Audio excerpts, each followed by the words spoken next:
Okay, I started, and let me also press the announce. Okay, let's do this. Okay, I had so many tabs opened up, I wasn't sure which I'm clicking and which I'm not. 1, 2, 3, 1, 2, 3. Let's check if opened up. I wasn't sure which I'm clicking and which I'm not. 1, 2, 3, 1, 2, 3, 1, 2, 3, 1, 2, 3. Perfect.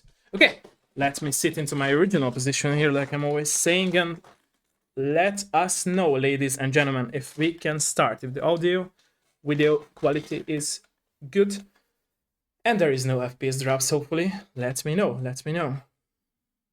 Let me know. I adjusted my mic's volume too on OBS, so it should be better.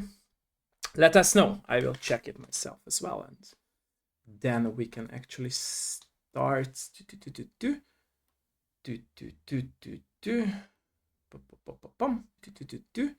three, 1, 2, 3. Okay, it seems there is no lag. Audio and voice is good. Okay, Dave, let me know. Let me know if we can fire up and start. Yeah. Well, I'm ready to go. Nice. Thank you. Okay, so welcome everyone in my very new episode of my Dev Live show. Today I'm joined with Dave Gilbert, who is a creator of so many awesome point-and-click adventure games, and I'm very thankful and very honored that he joined us for today's episode. Like I'm always saying, let's start with a little bit of introduction. So please introduce yourself for us. Sure. That was an amazing introduction just by Thank you. itself. Yeah, I'm Dave Gilbert. I run a development studio called Wadgetai. Okay.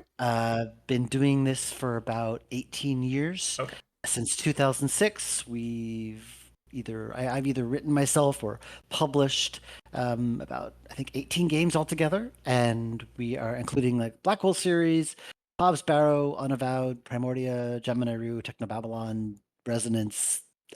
There are just too many. Yeah. Golden Wake, Emerald City Confidential. Just too many that I'm sure I forgot. But there are a lot of them, and we are currently working on Old Skies and a game called Nighthawks. Old Skies is going to be coming out spring next year. Okay. Thank you for that.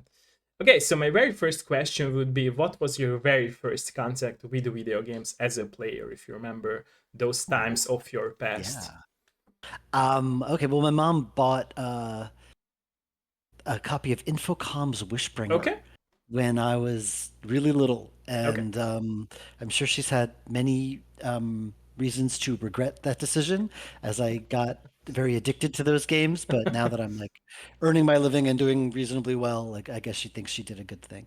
I see.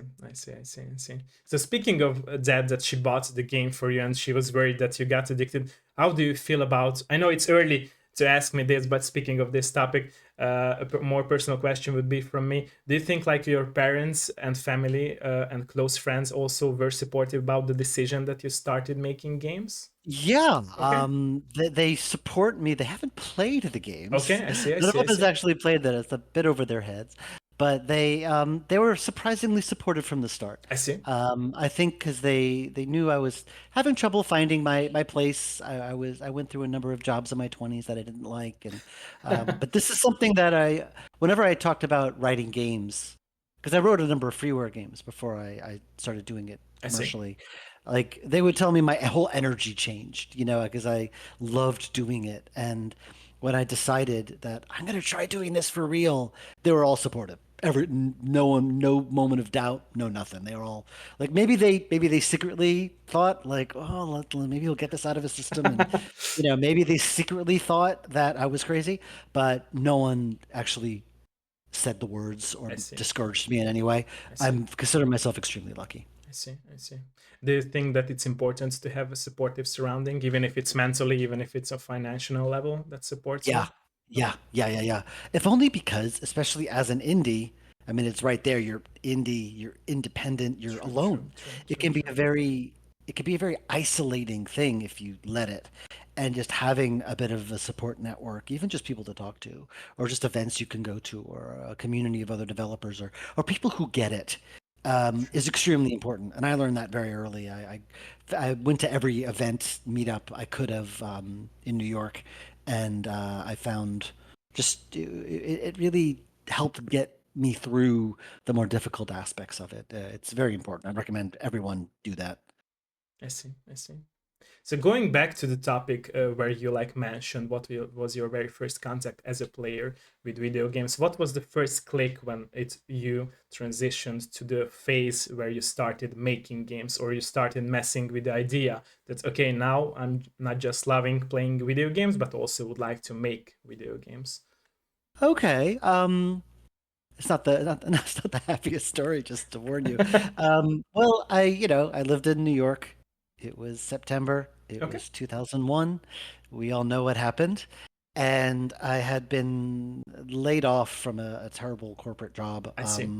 a few months before that. And I was looking, and then the towers went down, and I'm like, well, I mean, I have in no state of mind to look for another job now. I see. And I was just kind of I wasn't even in a state of mind to leave that apartment. So I just was looking for ways to just creatively vent, I guess is the best way to put it, I see. while not letting my mind go to mush watching movies or whatever.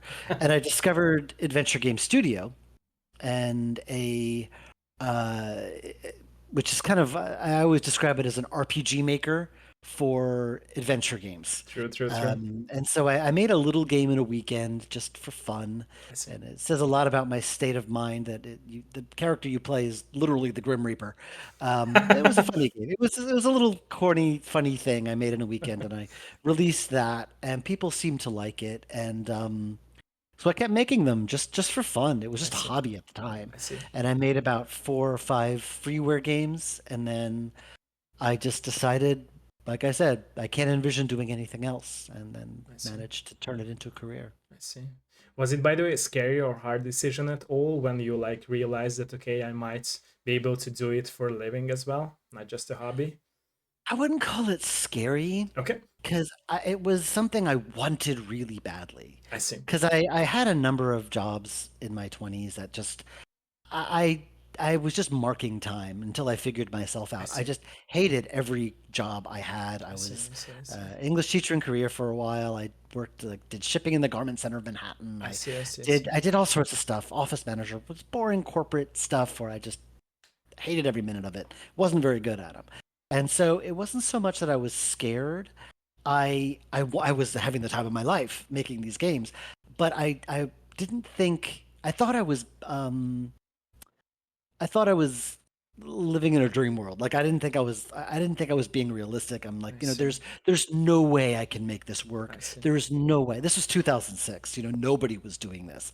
I did not think it was actually feasible. I was just I was just putting off the inevitable. Eventually, I'd have to go back to some boring corporate job because there's no way this can work. And then I guess almost 20 years later, I'm still thinking that.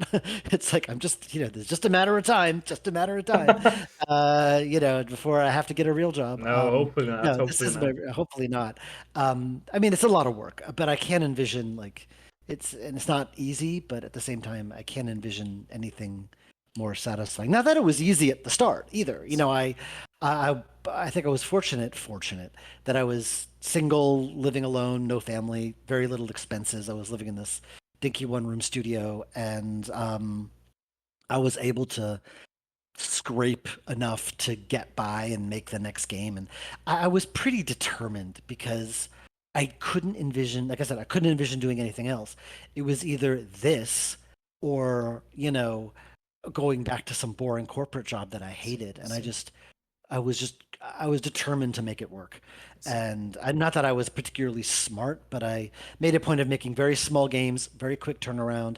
Like this is how I wanted to earn my living. And I was just determined to make it work. I somehow did. I managed to make it work. So here I am. I see, I see. And as you mentioned before, some couple of times that you hated those jobs that you did before a game development career of yours. What could cause the fact that you haven't started making games at your early 20s, as you mentioned What, before? So what? I'm sorry. So what could cause the fact that you haven't started earlier as a game developer? Because you You mean mentioned why that. didn't? Sorry, No, go ahead. no, sorry for that. No, I was just asking that you mentioned before a couple of times that like you hated those jobs, but you still had this dream of yours to pursue to make video games, but you still haven't took the first step in order to make it for so many Oh, years, right? But what so could what? cause? What? Yeah, what would cause Oh, that okay. So effect? what was Behind the scenes info, right? catalyst? So yeah, The yeah, catalyst, like the what actually catalyst, made yeah. me take that step? Okay, well No, no, no, no. this Sorry, no, no. You misunderstood me. What made the step that you haven't made the first step in order to make games? Sorry if I'm making it very hard. what made the step that I haven't? Yes. I don't Like understand. what made you not start making video games before, like earlier? Oh, you mean commercially or for fun? Commercially, yeah.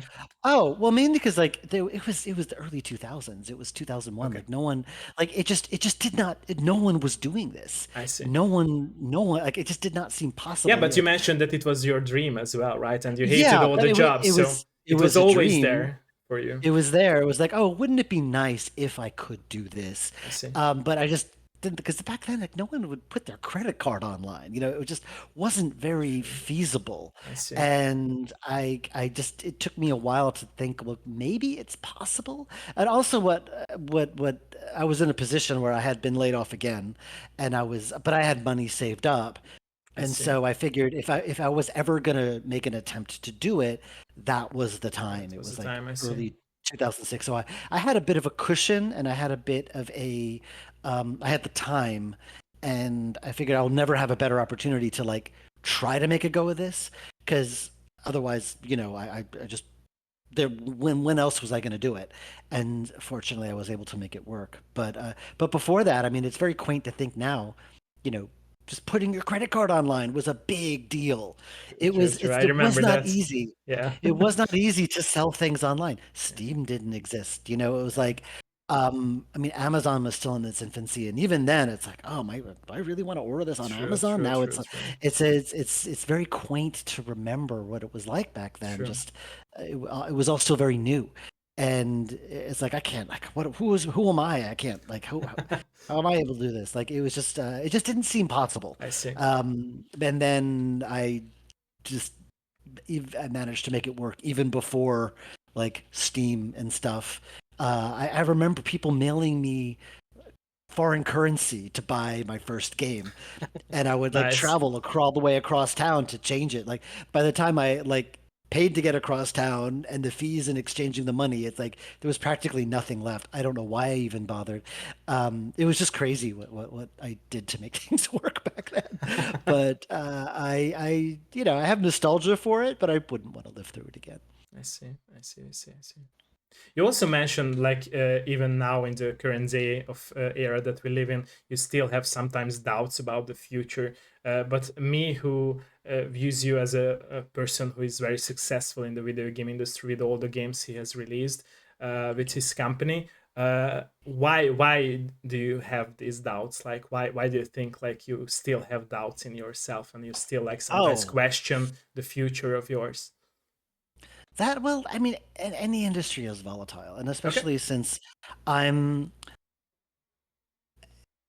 there's also like I'm at a stage in my life where it's like I've got a family to support, I see, I see, where I see, I we've see. got So like you're more expenses. responsible for others as well, not just you. I see. Yeah, and it's sustaining our lives, True, true, and true, so there's just so much at stake, and things change so rapidly. true. Just to take now the last like month as a just as an example, it's like I used to rely on Twitter like 100%. Like that's where I did all my marketing, I Yeah, did all my promotion, and that is slowly imploding. true, It is not nearly as effective as it was, true, true, true. Yeah, and because people so leave Twitter. Yeah, yeah, and so it's just a lot of it is just being visible and getting that signal out. It's I like see. when I started, it was hard when I started because no one took indie games seriously. Like no one looked at, yeah, they saw what I was doing and no one would take it seriously. I see. Now there's hundreds, thousands, so many indie games. True. You're drowning in them. it's hard to get noticed. True, And even true, if you've true. been around for a while, it's like I feel like I've got to scream 10 times as loud just to get the True, very same true. amount of attention, Yeah. you know, just to get the same amount of like, just to feel the same relevancy because there's so much out there. You True. know, it's just a huge ocean and You you're have to just one compete person. even if you don't Yeah. want to, right? Yeah, and it's like I don't like to think of it as competition. It's just making sure people know I'm out, True, know I'm true. here. It's like I get even now, people are surprised. Oh, you're working on something new? I had no idea. I've been shouting about it for like 4 years. Where have you been? It's hard, and with every game I do, it just gets harder and harder I see. because it's not there's just so much out there. So much of it is good, and so it'd be one thing if it was all crap, but a lot of it is good, True, and true, true. so just being relevant and all that is just gets progressively more difficult. So, I see. especially, yeah, just fortunately, I have an advantage to people just starting because I've been around for a while. But there's always that fear. It's like, okay, is this the game that where just I fade into irrelevancy? Is no one going to notice me anymore? And like every time every release, I cross my fingers. I'm like, okay, I hope things haven't changed to such a degree that people don't notice me. Like I think the games are good and that people like them. It's just will people notice that they exist? True, And true, true. that's always the fear. It's just, am I just shouting into the void? And sometimes it feels like that. I see, I see, I see. So, more personal question from me would be again. So, I believe that all of us creators who make our own craft, we always tend to put our inner soul, inner self in the craft we make, and also Mhm. our best experiences, even if it's about loss or love or everything that we experience in our best. Is this statement of mine true for you Oh, as you make games? 100%. Okay, and could you name 100%. some examples about it? Well, I mean, I'll just preface that by saying that I think everyone is drawn to create for a reason, Okay, okay, and often they don't realize why. And sometimes it's like you want to make a certain kind of thing. Like you want to tell a superhero story. You like superheroes; they're cool.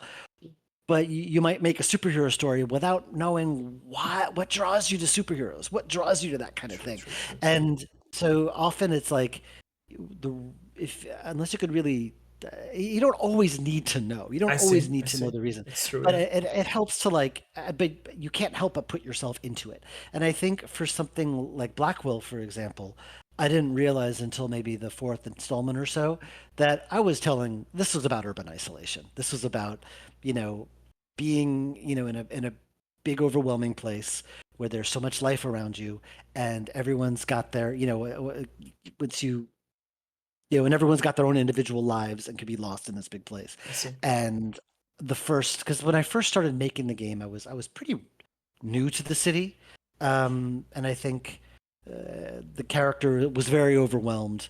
And I think as the series went on, her growing confidence kind of mirrored my own. I see. And I didn't realize that while I was writing it, but towards the end, once I started to home in on those themes, I was able to like really focus on them and kind of make the subtext a little bit more text and I kind see. of be able to there's this power in knowing and having a very clear, concise vision and knowing why you're making something, because then you can it gives you something to focus on.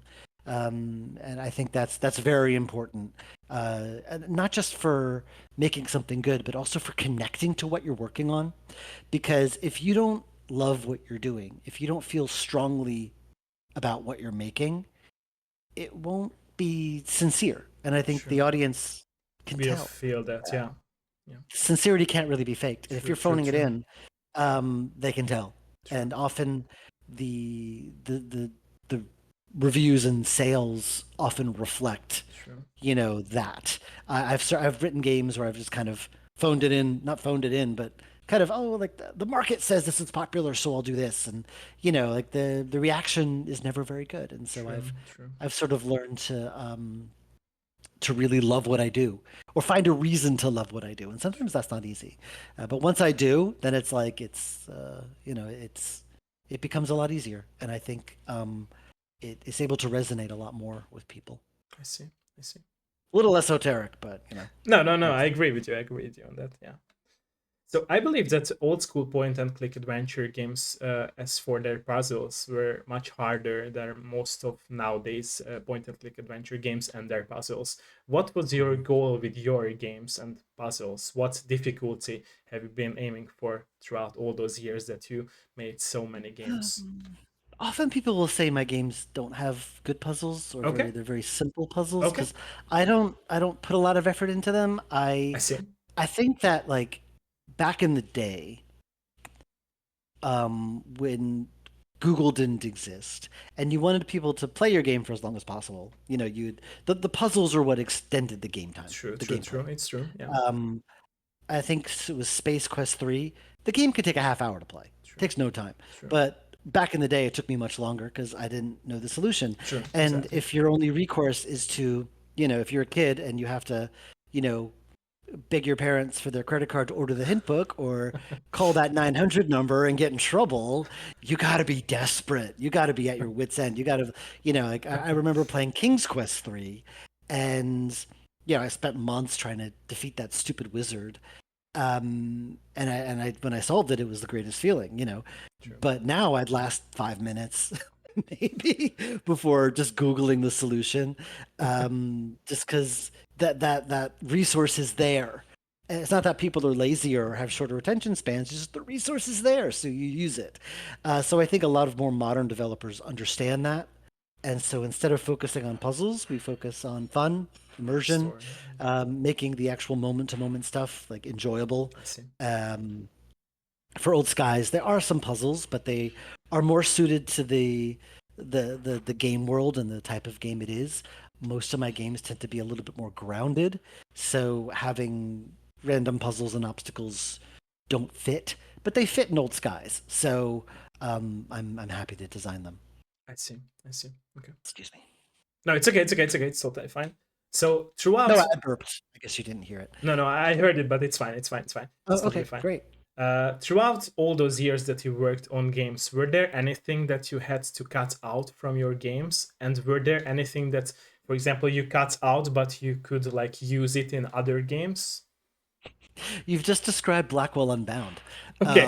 I don't know if you played them, but I originally did. I did. Blackwell I did. I Unbound. did. I did. Okay, great. Yeah. Blackwell Unbound and Convergence were originally Okay. what was really was originally one whole game. You See. played Rosa, and they were flashbacks to Auntie Lauren in the I 70s. see. And eventually, you know, back then I didn't have a lot of money to work with, and I did the math on all the art that was needed, and it's like, okay, this is a lot.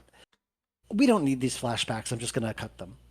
And then I just realized that wow, it's gonna there's a long time between releases. And what's funny is that I see. I had released Legacy in 2006, and this was 2007. And meanwhile, I'm thinking, I'm running out of money. I need to get another game out. That seems quaint now, considering how long games take me now. But back then, it's like I the games didn't earn a lot of money. I didn't know, like, no one knew who I was. And so the only way to earn any money was to get another game out. I couldn't rely on the previous I games see. I to see. I earn see. money because there was only one other game. So I had to get something else out quick.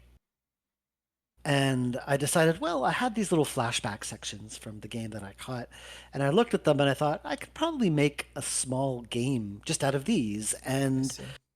and that's what we did. That's what I did, and I paid. Oh God, the budget was so small.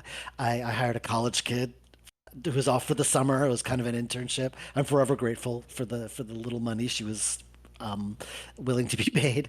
And so like I made this little game in 4 months, and it was kind of an amazing experience because I couldn't second guess myself. I didn't have the time to second guess I myself, and I see. just kind of made this game in like this pure like just creative fervor, just making this thing, and it was kept it very simple. I couldn't afford to make it get complicated. Like I stuck to this short deadline, short time span. Got this game from conception to release 4 months. I still can't believe I did that, or we did that rather. And so that was a good, yeah. That basically there's a whole chunk of stuff that got cut, and I just turned into a whole game because why not? I I'm see. indie. I can do what I want, you know. True. True. So True. yeah, so that's a good example of that. But I cut stuff all the time. I see. Old Skies, basically, I burned to the ground at one point because Okay. I realized it just it wasn't going where I wanted it to go I see. or where I needed it to go. And I just decided I still liked the concept, but I didn't like the story I was writing. And this was like after almost a year of working on the damn thing. I And I see. realized it wasn't, of course, that year was 2020. So there were a few distractions that year. And I started it over, burnt it down and I started over see. from I see. scratch. I So see. yeah. I see. So you mentioned, and I believe I also know that you worked and work with other people as well in your company. Do you feel like there is perfect synergy in the work between team members, or you don't believe in perfect synergy and it's something that develops out through the process of making games together Do you with mean others? on my personal projects or the games I Yeah, publish? yeah, on your Oh, well, personal yeah, I mean, project. it took a while, like, but I think the guy I work with now, his name is Ben Chandler. Okay, We just get each other. We worked with okay, each other for so long. okay. Like, I am not, I'm sometimes the best publisher and I'm also the worst because I, I like to do my own thing. I I'm see. working on my own projects, and it's like I don't want to babysit you. I don't want to have to like keep constantly following up with you or I see. I nagging you. see. I see. I I see. just I see. expect you to get on with it. And Ben is great. He just does the art. Like every day he sends me something new, and as long as there is something, then I'm happy. That's all I'm asking for. And he gets me. Like I get how he works. He gets how I work, and that is pretty perfect synergy. It's not perfect all the time. I mean, no project is perfect all the time. True. True. True. But I mean, I've worked with other developers who, they have their own teams and they all work. They have their ways of working together, and that's always fun to watch because I get to see how other developers and teams work, and it's lovely. But I have learned that everyone works differently. Like everyone works in their own way, True. and you can't force your way onto other people because everyone's got their own way, and True. that's fine. True. True. Very true. Very true. So another question for your projects or about your projects would be: were there any times when you had to like work on multiple projects at one time or at once? And also, if yes, if that happened, how could you manage or how could you balance the fact that you did not get influence from one project to another? I mean, sometimes, I mean, the last 4 or 5 years, because those guys has taken me so long. I've been occasionally taking detours to work on other projects. I see. We did Strangeland in 2021, Hobbs Barrow in 2022, and Nighthawks. I took a few months to do the voice acting for that last I year. see. I see. I see. Um, it's just nice to be able to do that because I think if I had spent the last 4 or 5 years on this one project and that's it, I probably would go completely crazy because this has been the longest I've ever worked on one particular I thing. see. And I say 5 years. It's been like 3 or 4. Depending on if you count like when I rebooted the project is when the project started. Depends. But and that's one reason why I do like publishing is because I can go from, being burnt out on my own stuff to then helping other people with their projects. I see. And then, when I want to like, then I think, oh, what about me? What about my own stuff? And then I can go back and do my own stuff. And I can go back and forth and it's worked out pretty well. I see. I see. And the other question would be like, how do you balance the fact that you are not getting influenced from one project to another? Since you I mean, mentioned that you worked on a couple of projects at once. I am getting influenced by them because Okay, I mean, I've got a front row seat to see okay, how okay, other devs work, okay. and not only that, I see what works once it's I launched. There see, are I things see, I that see. like I could see, like Gemini Rue, for example, taught me a lot. Because before that, I was thinking, just before that, the casual games are really big, and somehow my games found an audience there. I see. And I thought, well, this is where I've cracked the code, casual games. And then I released another game, and then like the casual audience was like, no, we like this thing now. Where we like the gritty hidden object games now. We don't care about you anymore. And so I'm just thinking, well, I was thinking, oh crap, I got to try to figure out, what's hot, what does the market want? And then here comes Gemini Rue with this game that he originally wasn't going to sell. He decided to sell it and he asked if I would publish it because at that point I had published a game. And so I was a publisher. And so he approached me. And, but here he made a game that he made with no compromises because wasn't originally going to sell it. He wasn't making this game with selling it in mind. And it was great. And I'm sure a lot of the people watching this probably heard about WoW Jedi through Gemini Rue, because that put us on the map. That game was fantastic. And so it would be very easy to think, oh, I need to make more games like Gemini Rue. But what it really taught me was to make games that I like and publish games that I like. Because if I can't please myself, then no one else is going to like what I'm doing. And chasing marketing trends is a fool's game, because no one knows what's popular. Huge companies with like millions of dollars, they spend millions of dollars trying to figure out what's popular, and they get it wrong. I don't have an effing prayer, so I do it. I make myself happy first and foremost. True. And I totally agree with you on that, because I believe that developers are really have to stick with their own vision, and even if they like care about what's more appealing to players, it would be really a sacrifice to like listen to the players and not staying true to their vision, right? So it would be a totally different game.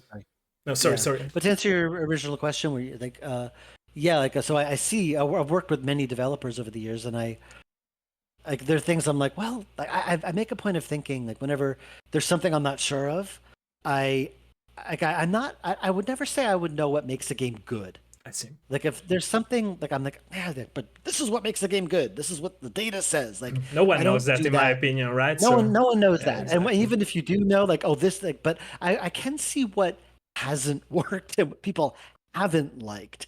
So I have a pretty good instinct for that. But like I always gain a new appreciation whenever I work with a new developer of like, oh, I never would have thought that worked. People liked that. And that always blows my mind. And I kind of learn a lot, and I kind of use maybe bits and pieces of what I've learned in my next thing. And so I learned so much, and I'm very eternally grateful for that. I see. So throughout the journey as a game developer, what was your favorite part about making your own games? My favorite part of parts, if there are more. I think that the community is just amazing. I love going to events and talking to other developers. Funny enough, like I love working with the voice actors. It's my favorite thing. And they have wonderful, like a lot of them have great opinions and theories on game design and themselves and writing. But I just love these events. I love the community. I love going to like GDC and Adventure X and occasionally PAX when I can, or any event where people talk narrative games. I love that. And being a part of that community has meant the world to me. I consider like these are some of my closest friends, and I love that. And like I said at the very beginning, like joining communities like that is super important. Even if you're not in a major city or whatever, even online, or whatever, it's better than nothing. And like I said, it can be very isolating if you let it. So like get out there, like meet people. It's good for the soul, I'll say. True. It's a cliche, but a true cliche, right? Yeah. Oh, it's very true. Very true. I always come back from those things totally rejuvenated. It's wonderful. True. So you have spoken about your favorite parts. What would be the hardest part throughout all those years that you worked on games so far, or hardest parts? The uncertainty.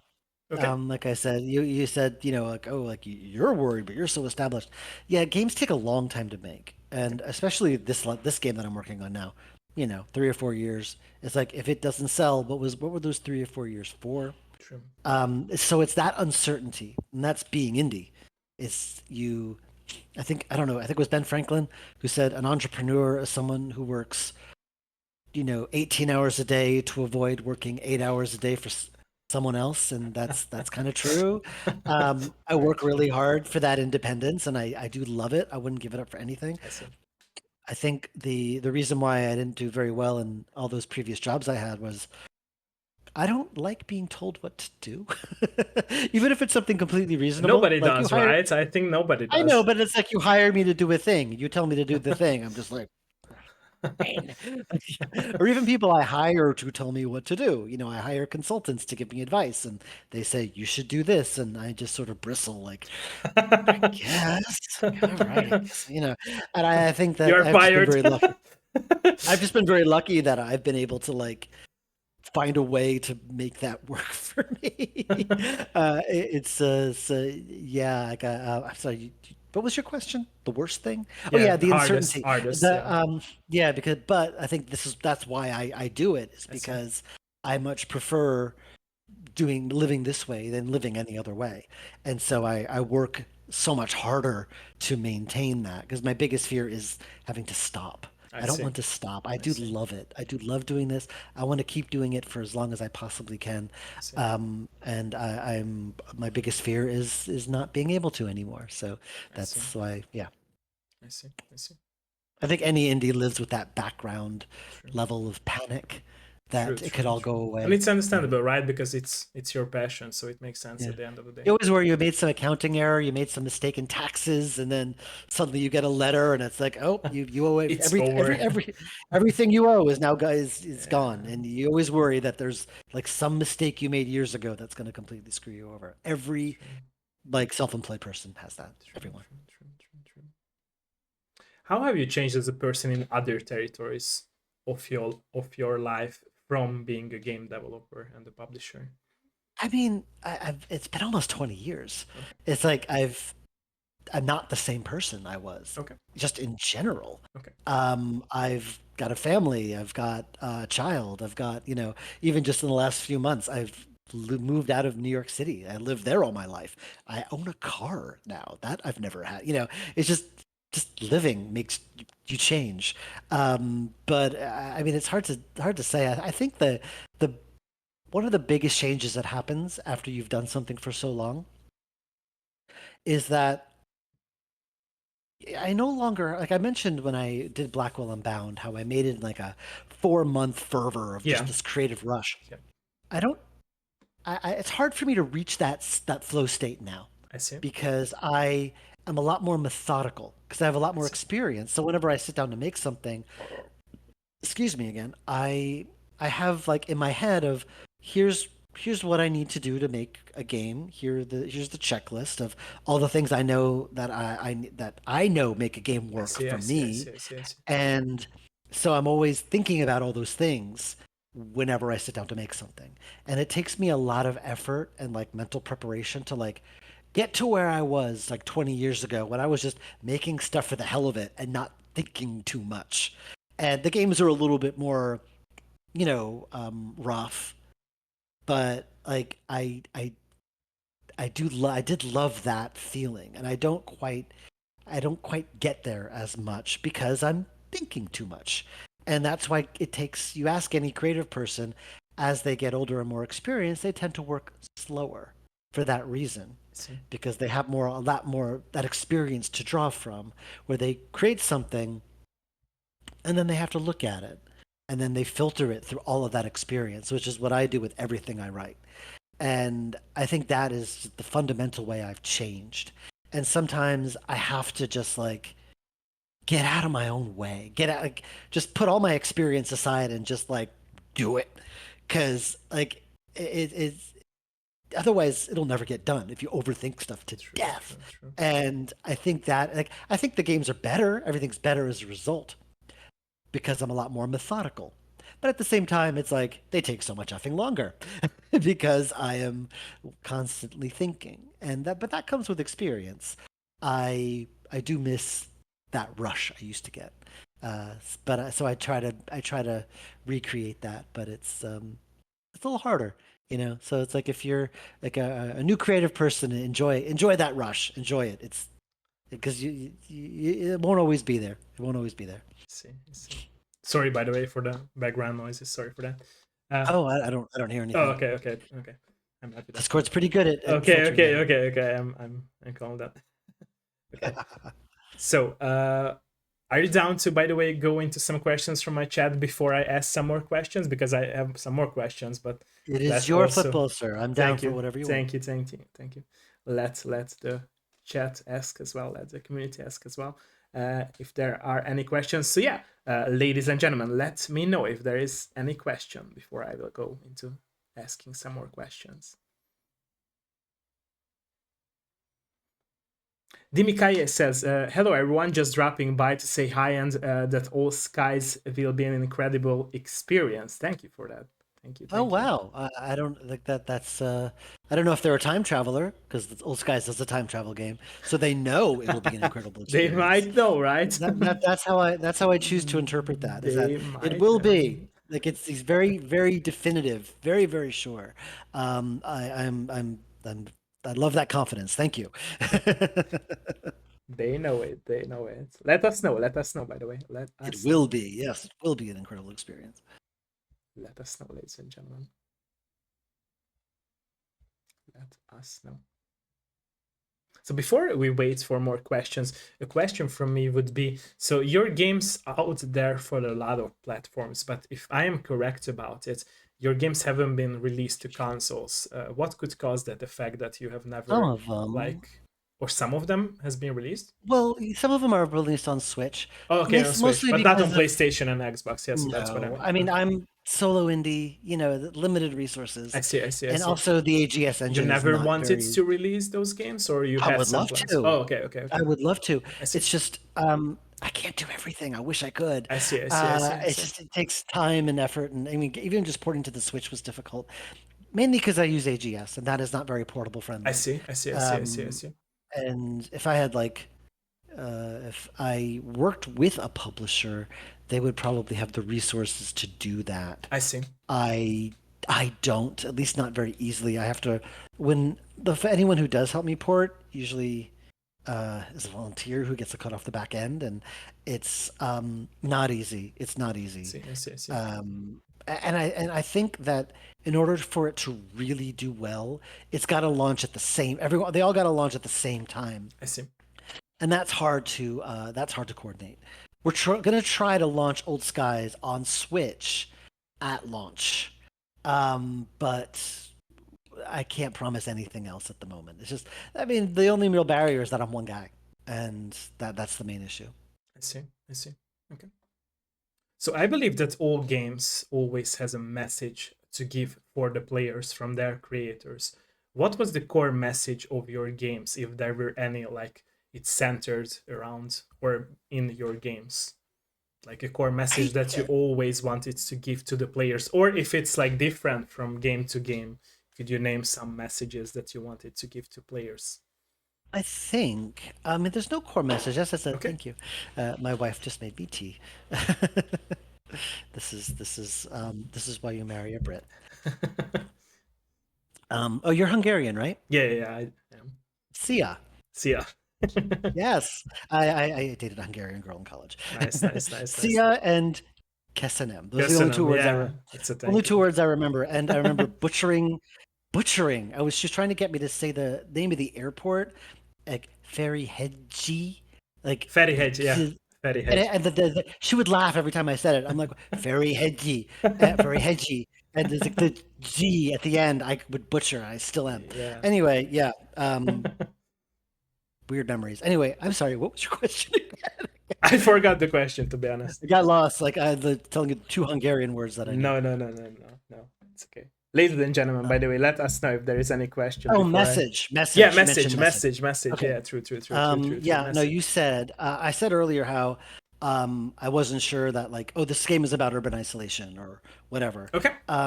It's more like it's not necessarily I have a message to impart Yeah, I towards understand you, but that it's it's not always that there, that it's like you're writing a message that you would like to give. yeah, But if you often look it's back just at your games, often it's like I think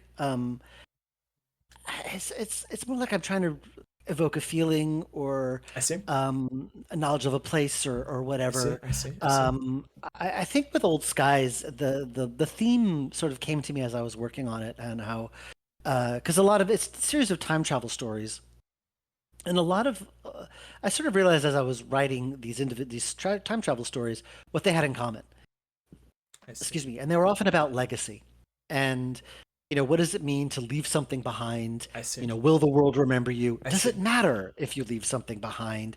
Would you go back and change that if you could? I That see, kind of stuff. I see, I And I see, I was able see. to kind of explore these themes and ideas through whatever medium I chose. Like I was in Blackwell, I was able to like explore urban isolation through these ghost stories, and I in Old see. Skies, I'm exploring this theme through time travel, and a lot of it is working stuff out on my own. And often, like if you get a message from that, if you learn, if that affects you or helps you in some way, then I've done my job. I Because see. it's like it's as like I will tell you the story but I'm not going to tell you what you're supposed to get out of it.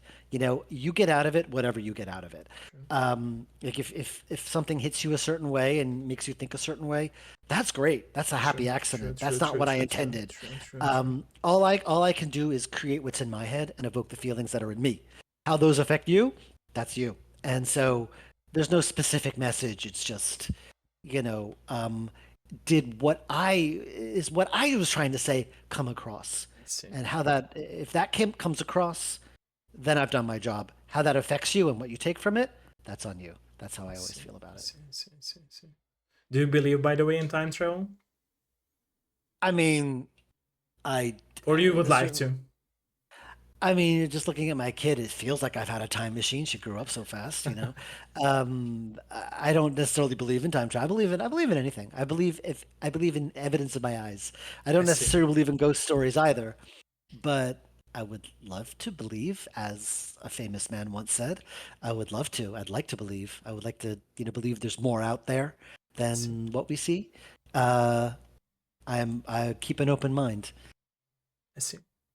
So, what about the music part of your games? Is it something that you do as well, or you hire a music composer for Oh all no, your yeah, I projects? hired that Okay, out. okay, My go-to guy is a guy named Thomas Reagan. okay. He's been working with me since Blackwell Unbound, I see. and he was just an amazing find. Like a weird backhanded compliment of Blackwell Unbound was that the music was too good for the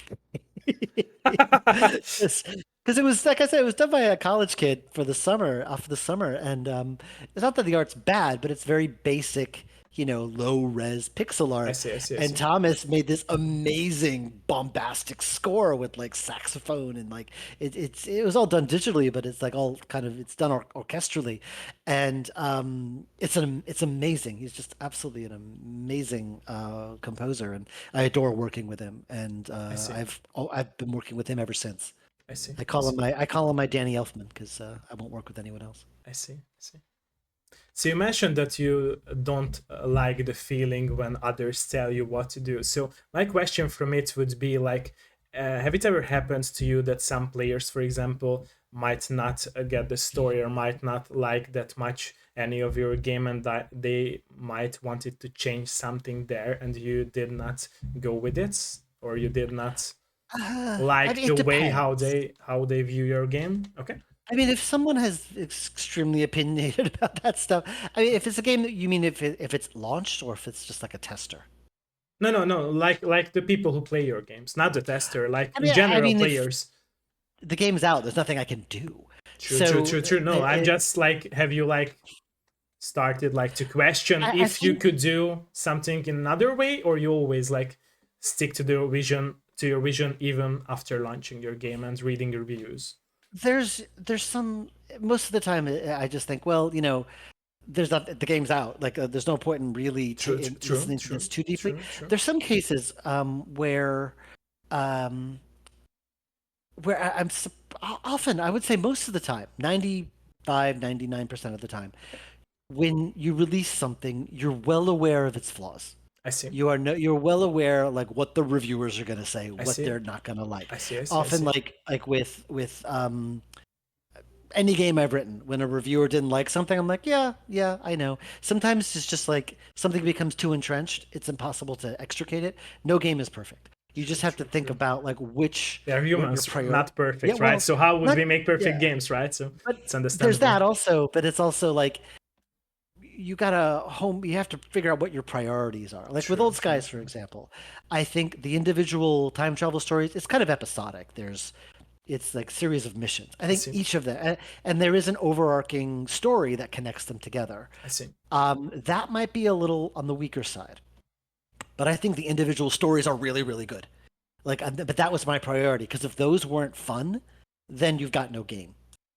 And if I'm often when the testers play it, yeah, like the overarching story is a little, it's a little tenuous. It's not bad, but it's not like great. I'm like, you know what, that's fine, because my priority was getting those individual missions to be really good, I see. and they agree that they are individually really, really I good. see. I see. So, like as far as I'm concerned, Sorry. like I know that people are going to say this, and I'm even admitting it now. I mean, I happen to like I do like the overarching story, but it's a weaker compared to the individual stories, and that's fine. Often you know any creator knows this. As soon as something launches, they know that what the flaws are. They just True. do. True. True. True. And if no one is that blind. True. True. Very true. Although some cases, I will say that there was this one situation with with Unavowed, where I was really surprised, where I wasn't expecting this kind of reaction. There was one scene in Unavowed where have you played Unavowed? Yes, I did. Okay, well you could choose I male or almost played female every for. game of yours, so. Oh, cool. Well, you could Yeah. choose male or female for your player character. Okay. And there's this one scene where what it's about is like you were possessed for a year, and while you were possessed, you did a bunch of stuff around the city. Did evil magical stuff. And now that you're not possessed, you got to go put it right. And you get these flashbacks to what you did when you were possessed. And there's this one scene where you find that like you've seduced this seduced this guy who was a married man, and you seduced him and made him do terrible things.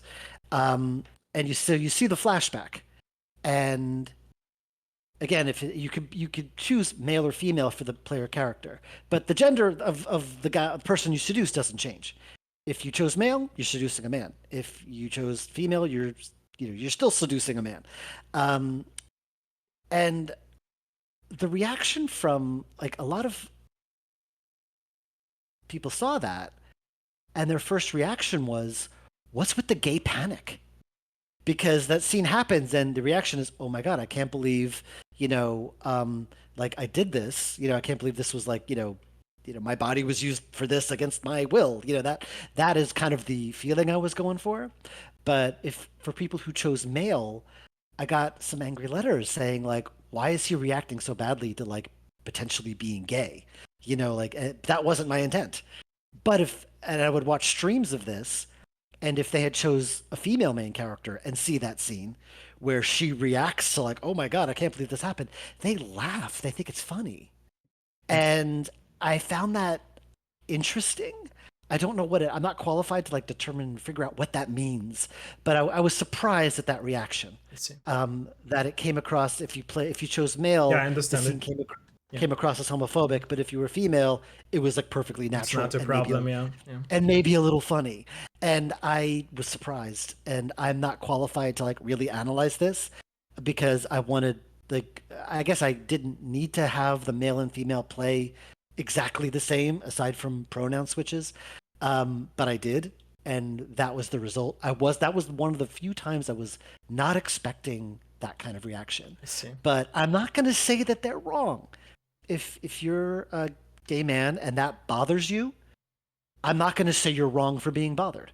True. Like that was my fault for maybe not doing this as Taking tactfully a as I could have. notice about it throughout the development Yeah, process. Yeah, like it's often it was yeah, when when you have that lived experience, you have that hypervigilance of looking for homophobia or whatever. Again, like I'm straight cis guy, I shouldn't be like I can't say I don't want to put words in their mouths, but from what they told me, it's like they were very hypervigilant about that kind of kind of storytelling. I see. And I was maybe not as aware of that when I was writing it. I see. And I'm not going to tell them they're wrong for feeling that way. Yeah, I see. That was a perfectly valid reaction. So, it's not much I could do to change it because the game came out, and I don't know what I would have done to do it differently, but I just own it and apologize. There's nothing. Yeah. See, I appreciate, by the way, your honesty. Thank you for this example. I appreciate Well, I it. mean, it's no point in being otherwise. It's like, all right, yeah, it's like, true, yeah, very it is what I wrote what I wrote. Yeah. True, very true. So when you start making your new projects, is it the gameplay or the story which comes first to your mind as a creator? Usually the setting, story, Okay. characters. Okay. Okay. Gameplay is, point and click. I know what it is. I don't often deviate from the standard Okay. formula. So I know how it's going to play. It's I just see. what I kind see. of game, what kind of story am I going to tell using these mechanics? I see. I see.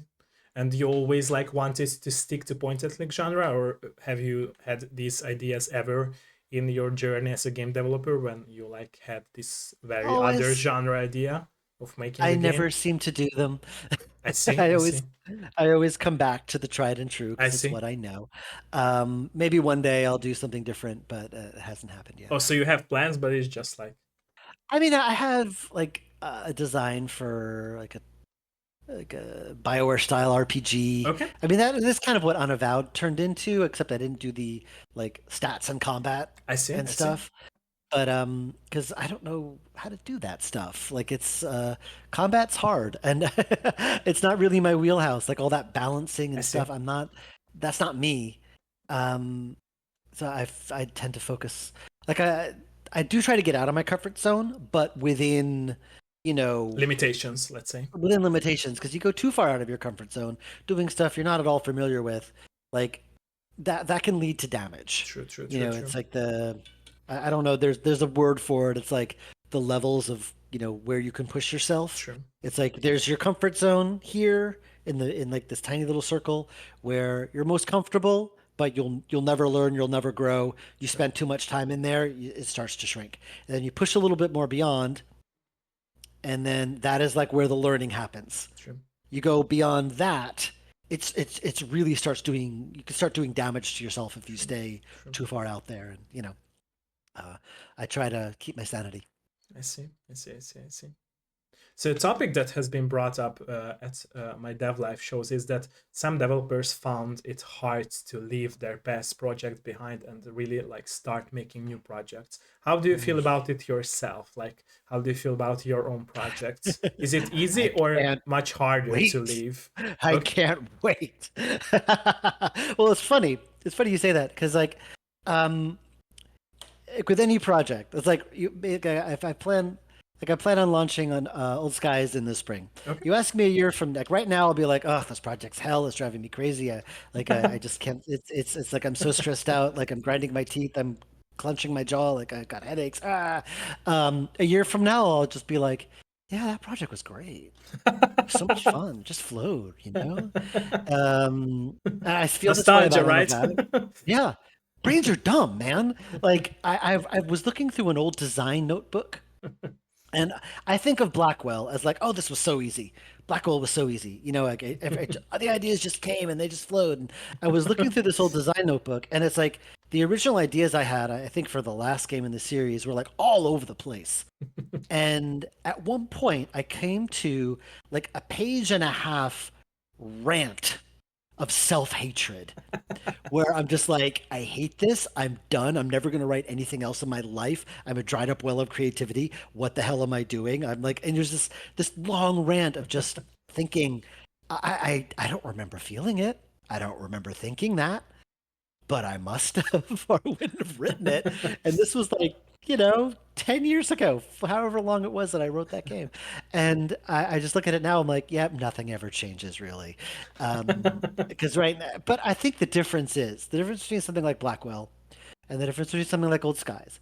Every project hits that wall I where see. you hate it, you hate yourself, you think the game is terrible. Um, the difference between Blackwell and this game is that each Blackwell game took maybe a year and a half tops. This game has taken so much longer.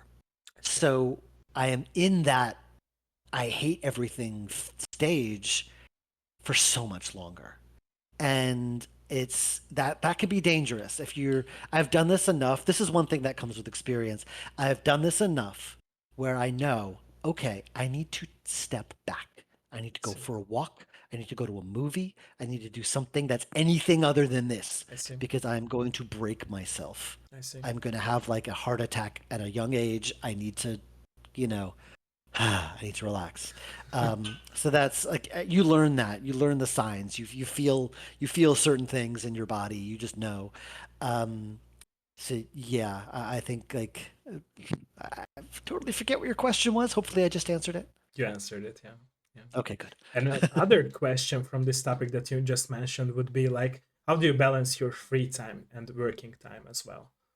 Because That's you an interesting mentioned question. that you work a lot, right? So A lot of it is like I force myself because I see. um especially there's always the joke like ask any indie dev like yeah I used to do this for a hobby then I started doing it full time and now I don't have a hobby and that's been my life for the last almost 20 years. It's like, I do I see. have like an actual hobby? There's things I like to do. I I see. like going for hikes. I like the movies. I like I spend time with my family. We go yeah, there's things that I enjoy doing. I I'm see. pretty boring mostly. I like to read, play video games, whatever. Um, but yeah, I mean I'm home all the time. I'm worked from home. And so it's a very blurred line between my personal life and my work life. I see. And I just sort of accepted that. This is a lot of myself is in my work and in the company I built and in the things I create. A lot of myself is in that. And yeah, I have a personal life and a home life, and I'm pretty private, but the lines are blurred.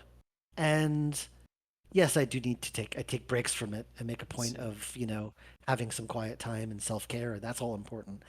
But I also just sort of accepted that, okay, this is like, if I can't force it.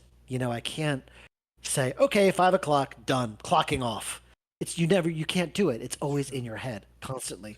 True. And there's always that worry because it supports my family and stuff True. like that. True. It Very supports true. it's a big part of our income. And so I can't leave it completely. And that's the price I paid for being self-employed indie. That just is. You have to work at it. You just have to work at it and make sure that you don't let it get too overwhelming. I That's the see. key. I see. Easier said than done. Easier said than done, but it's that kind of stuff. I see. You also mentioned like playing games. How your perspective as a player changed from being a game developer. Ooh, I can't play point and click adventure games. I can't because I play, especially if they're on the computer, because I'm working all day on this stupid thing. And it feels like work. And if I play another point and click adventure game, I either think, "Oh my god, it's so good! I can never do anything as good as this," or "Oh my god, I could do so much better than this. They're doing everything wrong." And either way, I get very The two frustrated. And sides, right? so yeah. And so like I'm playing Dragon Age Veilguard right now and having a great time because there's no way I could make a game like that ever. I So I think could you just can. You can because you also have a passion and drive for it, like you well, mentioned as I well. would need a big team and a big budget and, a lot of time and, funding that I will never get. Uh, I mean, not that I couldn't, but I don't want to. That's I not see. something I I see. ever want to do. And working on a game like that, just I can barely handle a team of 2 or 3 people, I let see. alone a team of that size. So, but I can enjoy a game like that just as a pure spectacle, or whatever, I see. because I'm never going to work on a game like that. Um, I'm never going to make a game like that. I mean, who know? You never know what the future will hold. But True. True. True. True. I, True. so I can just enjoy it, and but I can't play a lot of point and clicks anymore, which is sad because excuse me, I It's do okay. enjoy them. It's just I can't let myself go. I can't let the dev brain go when I play one. I see. But yeah. I see. I see. So working for so many years on all these games that you have been working on so far, do you think like you found yourself by being a game developer? Since you mentioned that it was always something that you wanted to do, it was a dream of yours. Do you think like you are Yeah. now at the right place of your life by pursuing this dream of yours and I mean, making it happen and really yeah, there's always that a fallacy of like, okay, as soon as I achieve this, I'll be complete. I'll never need anything yeah, I else. I'll be understand, happy. yeah, yeah, yeah, You know? And but I do think that this is something I enjoy doing. I see. And you always think, oh, if I get this game out or I achieve this level of success or I get reviewed by this person, like, I've always, like, for my entire career, I wanted zero punctuation to review one of my games. And he finally did. He reviewed Unavowed, and I'm like, oh my God, I did it. Okay. Now I got to live the Now rest of what's my life, next, you know? right? Yeah, yeah, yeah, It's yeah. like, True, true, and true, true. he totally roasted it and it was awesome. But, it's like, okay, I achieved that. What next? And so it's, yeah, there's that I am happy with what I'm doing. Like I can't say I've achieved who I am. I mean, this is just who I am in general. And I'm happy doing it and I'm good at it. I want to do it for as long as I can. And that's really like I'm just eternally grateful. Like I am very lucky. I'm extremely, extremely lucky that I can do this and, you know, support myself and my family doing this. I'm so lucky and so grateful. So yeah, I mean, this is, does that answer your question? I think yes, yes, I yes. tend to ramble. I'm No, no, sorry. I no. go I love completely. that. I love that. And like I said before, I appreciate your honesty so much. Thank you for that. Oh, you're very welcome. Thank I you. try to be. Thank you. Thank you. Thank you. Thank you. Thank you. So, what would be your advice for people who would like to start their career as a game developer? Oh God, I hate this question so much. Okay. Sorry. Well, mainly because like when I started, things were so different. Okay, It was so different in 2006. I have no idea how you would start now. I see. Just things are so different because yeah, I mentioned how there's so much out there.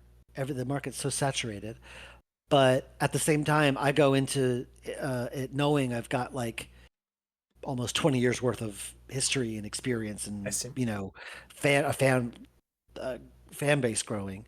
um, I think what I accidentally did smart, I have never been intentionally smart, is that I started very small.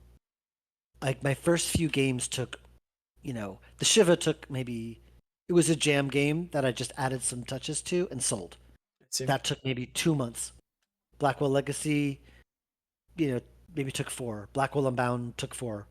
Blackwell Conversions took maybe a year. Deception took a year and a half. Epiphany took about 2 years. Like each one got progressively bigger, and I was able to kind of organically grow. And I think, and also I didn't like blow all my energy, all my money, all my time on one project. And I think like they aren't in that, like I wasn't in that like negative I hate this feeling for so long. I think what a lot of devs do now, I see a lot, even adventure game devs, they put so much into their first project. And I think it's great that they do that, but then they also get incredibly burned out. And again, maybe that's just the way you have to do things now. I don't know if I could have made a splash with Blackwell Legacy today, I see. because the game is very small, it's very I see. clunky, I it's see. I very see. I rough see. hewn. I don't know if I would have made the same splash today. I would have probably had to do something different. I don't know. Like 20 years, all my knowledge is 20 years out of date. But I will say, starting small is what I did smart because I was I able to see. bounce back from any mistake I made. Like the game didn't sell, I didn't lose a lot of time and money. I'll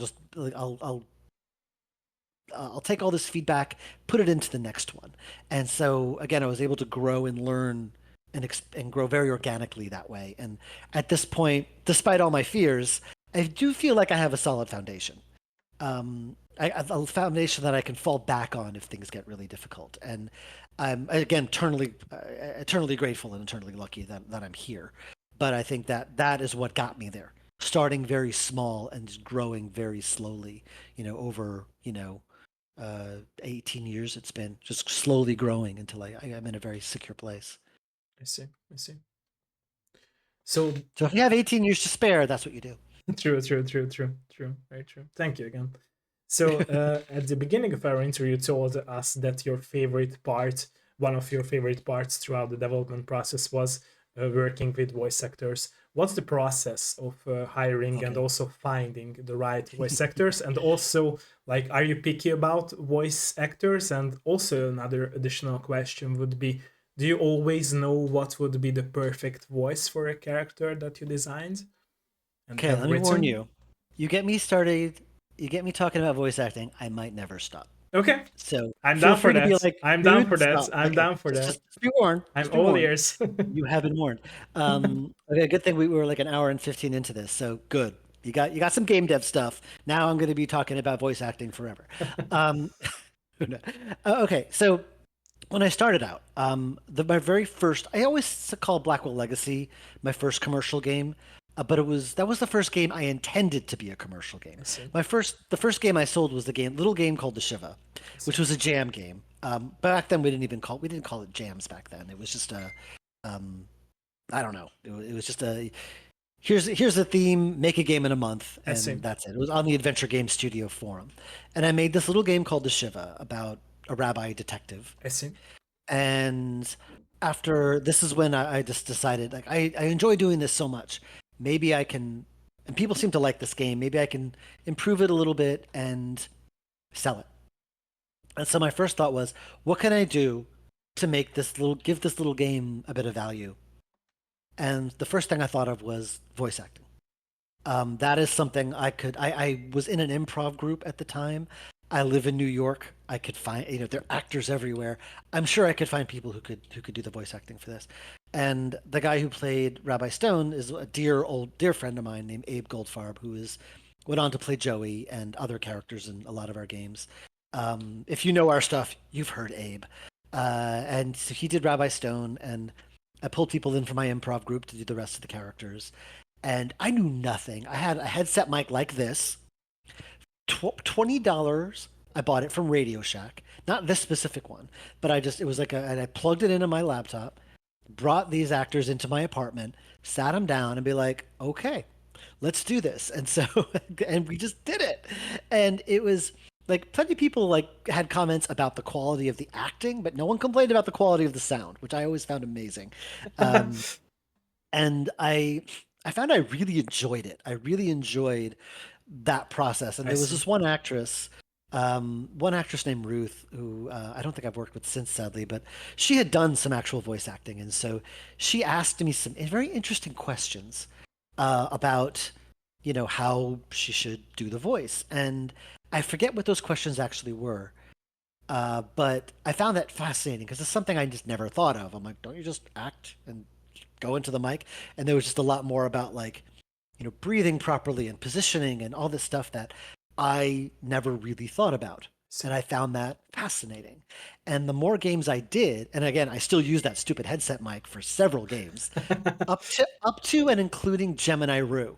So the first 3 Blackwell games, Gemini Rue, Shiva, Puzzle Bots, and was there anything else? I don't know. But our first 4 years or so worth of games were all done on that headset mic, which is amazing. Gemini Rue, game that put us on the map, recorded on a headset mic, whatever, $20 headset mic. But as I worked with more voice actors, and I just would watch them work, and I found the process fascinating. I just found it utterly fascinating. Because it's such a unique discipline compared to stage acting or film or television acting. You really are laying yourself bare, because your voice betrays a lot, and it's not just about acting; it's about feeling as well. Sure. And I just found when I would see an actor do that, I found it just blew my mind, especially when it was about when they were able to bring to life something I wrote, and just seeing it come to life in ways I don't expect. Often, I think it was Blackwell Unbound. Yeah, there was a character, the ghost in the construction site. There was a kind of this very agoraphobic lady who wouldn't leave her house, or what she thought was her house. And originally I envisioned her as this little mousy lady, very scared. But the actress, just as a joke, kind of gave her this very haughty, very kind of snobby voice. And as a way to cover it up. She's like, I'm trying to, I feel like I should be covering up that I'm so scared. And I'm like, you know what? That really works. Let's go with that. And she just completely changed this character just in the voice acting. And I always find that fascinating. And just some of my dearest, closest friends now are voice actors, because I just love the process. I just love seeing it happen. And also, it's one of the few times where it's I'm actually having a discussion with someone about the game, because it's so isolating, as I said. Yeah. And this is the time where it's there's someone else really deeply involved. True. In making it. True. And I'm working with them. I always direct face to face in the studio or on Zoom, and that feeling, it's just, the whole process is magical to me.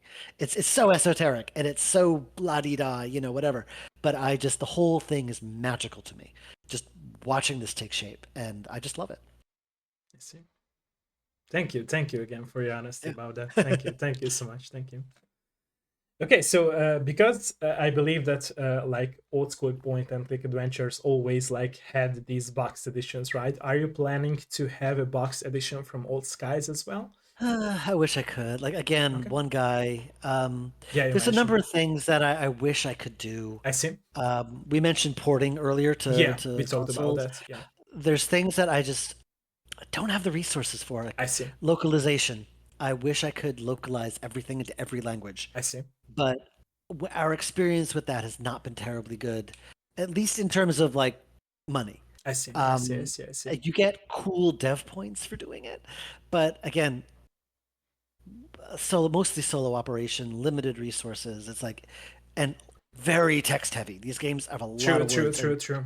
True. and translating them isn't cheap. And they are volunteers who'll do it for free, but as someone, I can't vouch for the quality of the work, and so I don't feel comfortable actually officially selling them as like part of the package because I can't support it. I can't fix it. If something's wrong, I have no idea what to do. True. True. True. Um, and so I don't officially support them, but if there's fan patches that can, they want to download language packs that a fan made, I'm fine with that. Go ahead. But I can't really afford to do them on my own, and I always feel bad about that. I see. But again, solo operation. That's the price I pay for not having a publisher, Sure. and being one. And boxed editions, that is another thing. I have found I used to do boxed editions. I used to sell not very fancy ones. I did one fancy boxed edition for Resonance, but I found that every time I did physical editions, excuse me, I lost money on them I see. because they often have. Oh my god, I'm hiccuping. I'm really sorry. It's okay. It's okay. Back then, you had to order a minimum of like 1,000 of them, and they were expensive, and no one bought them. I see. And I would lose money on them all the time. And so just pure cold hard practicality wins the day. I I just see. can't afford it. Again, aside from getting cool dev points, and also like I haven't personally had a CD-ROM or DVD-ROM drive in a computer in over a decade. Like, and I don't think a lot of people have that either. Um, like I can Yeah, but provide the PC games are like having these box editions with USB drives, right? So Yeah, I know I could do that, but sorry. like just like there's like I know someone made a fan box of Old Skies, and mailed it to me, and it's awesome, and it's on a Nice. we bought this like inexpensive but very fancy looking shelf I see. at a consignment store. It was cheap because the cabinets were locked shut and no one had the key. We can't get it open. But I'm like, what are we gonna put on this fancy shelf? And then he sent me these nice boxes. I'm like, oh, put these on the shelf, and it's like a little Perfect timing, shrine. right? It looks like a little the way it's arranged because it's like this curved thing. It looks like a shrine to my game. It's wonderful. Uh, it's over there. I'd show it if it's over there in the other room. I can't show it to you, I but see. yes, someone made that for me, and that's cool. It's cool to have something physical to put on the shelf. It's really cool. It's just, again, solo operation, limited resources. It's hard to justify spending the money because I always lose money. Inevitably, shipping costs go up. I underestimate how much it costs to make, or the weight, if the costs go up, or the shipping costs go up, or I always lost money every single time. And eventually, I just realized like I can't do this. Like I wish I could, but I can't. So I don't, which is a shame because I would love to have like a whole shelf of True, all true. our It would be games. But awesome yeah, with all of your games. And, yeah. yeah, I see. Why have you decided not to work with a publisher like you mentioned it before a couple of times? Ah, I guess I could. Okay. It would be nice for someone else to take that financial risk. Okay. But I think the reason why, when I started, I didn't think to get funding or go to a publisher I see. because I didn't think anyone would ever take me I seriously. see. I see. I never thought it was actually possible. So I just didn't bother. I I see. just didn't do it. I see. And so I made the games on my own, and then I started publishing games on my own, and I do like that independence. Although having someone who could like, you know, pay for all this stuff and pay for conventions and pay for various events and things like that. I would love that, but also that would also rely on the game selling, and being picked up by a publisher also means that can be dropped by a publisher. True, And true, then true. once you rely on something, if it's gone, then you're screwed. And so I guess I'm kind of value this independence I see. where I know Like you I mentioned it can, before, yeah. yeah, I know I can, Control if the game, things. I can control things, and maybe a bit of a control freak that way. I No, it's don't not a like bad giving up thing. full I mean, control. it's not a bad Yeah, well, thing. it's what's enabled me to do this. True, true, true, true, true. It's like it's what's enabled me to do this, and I think giving up that control would be hard I for see, me. I see, I And see, I see. that is at this point, I did work for a publisher once, and it was an okay experience, but I had to, make compromises because they have their kind of audience. They knew it works well for them, and of course, I did what they said because they were paying me. But think I prefer doing it myself. I see, and it makes sense in my opinion. So yeah, okay, okay. And I'm also publishing other people, so it seems silly to work with a publisher as True, well. true, I don't know. true, true, true, true, true, very true, very true. Okay, so we touched here a lot of topics. Is there anything that we haven't touched before I will go into my closing questions that you would like to talk about? I mean, really, like I said before, it's been almost in a month. It'll be 19. In a month and a half, it'll be 19 years, almost 20 years since I started doing this. Okay. And like I said it before, eternally grateful. I count my blessings every single day. So, and anyone listening on the chat or the VOD later, I am just so grateful and so happy. Like, if you supported us way back when we started, before we were on Steam, before we were on when you bought them directly from our website, that like cheap cube cart website that barely worked half the time, and you had to put your credit card. You trusted my website, my web design skills with your credit card. That is like what got us through the first like 5 years of being in business. Like we wouldn't be here if it wasn't for like all you early folk, the rest of you who like discovered our stuff on Steam and GOG and everywhere else, like, or even on the humble bundles like that. You keep us around, you keep us surviving, you keep us living, and I'm able to do this, and I love it. And I am so grateful every day. That's all I want people to know. Is just how happy I am. I don't take it for granted. I just can't, because I know how lucky I am, and I'm very, very grateful. Thank you for that honest speech again. Thank you, Mm-hmm. thank you. So my closing question would be: you mentioned it before that you always love to challenge yourself, your comfort zone. What about the future? How would you like to challenge yourself in the future as a video game Ooh. developer? What challenges would you like to I take mean, on your journey funny for the enough, future? funny enough. I mean, this is. I want to like try to make something less challenging next time, because every time I Okay. finish something, I'm like, oh, that took so long to make. I need to make something small, and then it just balloons into something huge.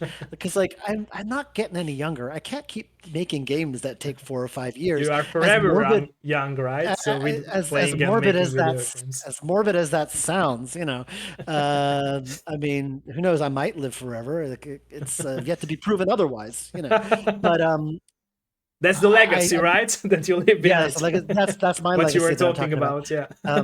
But I keep thinking, I got this. The next one, I need to keep the scope smaller. I need to get something out quicker, and that's my challenge. Is like I can't take this. I can't make something epic again. I need I to make see. something smaller, and it's amazing how hard that is. Because I get an idea and I want to like explore it. I want to go nuts with it, and I can't. Even Blackwell, I guess, like each individual game was small, but it was like one big thing that took 8 years. I see. All of them together. So I want to try to make something small and self-contained next, which doesn't seem like it would be a challenge, but for some reason I haven't managed it yet. So I'm gonna try. I see, I see, I see, I see. Thank you again, by the way, for everything, and thank you for your Oh, honesty you're very again. welcome. Thank you so Has much, been and this has thank been you everyone incredibly fun. who tuned in or will be watching the VOD or the edited version on YouTube later. And like I said, I will need some more of your minutes, but those who were us Sure. with here, thank you so much for being with us here. And also, don't forget to try out the games, right? And also go to the Steam page of our friend Yes. here. I am very online. I am not hard to find. Just look up Dave Gilbert games, Wadjet Games, whatever. I'm out there on Twitter, Blue Sky, I'm even on Instagram and Facebook, Discord. We have a website. You'll find me everywhere. I'm out there. I'm very, very online. A little too much. Thank you for that. So yeah, thank you everyone who joined See ya. us for Yeah, today's. See ya. Yeah, and thanks for, by the way, knowing this word in Hungarian. I appreciate that. Yes, Thanks man. everyone. Only things I remember. Yeah, I don't remember. I appreciate that. It's more than enough. Thank you, Lake everyone. Balaton. I remember that. Oh yeah, Lake Balaton. Yeah. Thank you so much.